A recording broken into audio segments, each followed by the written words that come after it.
Norėčiau parodyti, ką mūsų technikai padarė per kelias šią dienas, gal 3 dienas.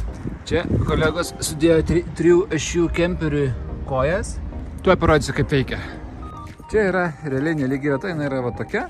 Automatiškai kojos viską išlygina ir pastato kemperį labai lygiai.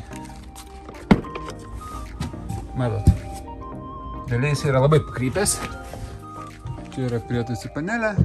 Automatinė. Paspaudžiu mygtuką.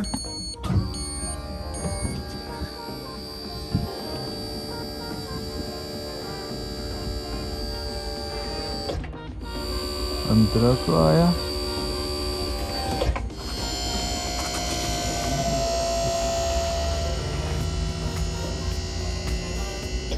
Dabar išsilygino kemperis ir matosi čia, kad ratai pakilę. Lygu.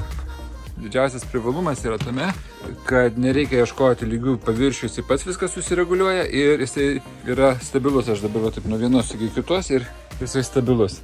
Ir įdomu tame, kad pavyzdžiui, man dabar neleidžia užvesti variklio, kad nepradėčiau važiuoti ar kažką tokio. Kai čia dar yra toksai distancinis šitų kojų, tai galima turėti prie vairuotojo kažkur tai pasidėti, iš kabinos viską valdyti, kad nereikėtų įti čia. Tai jeigu įdomu, skambinkite.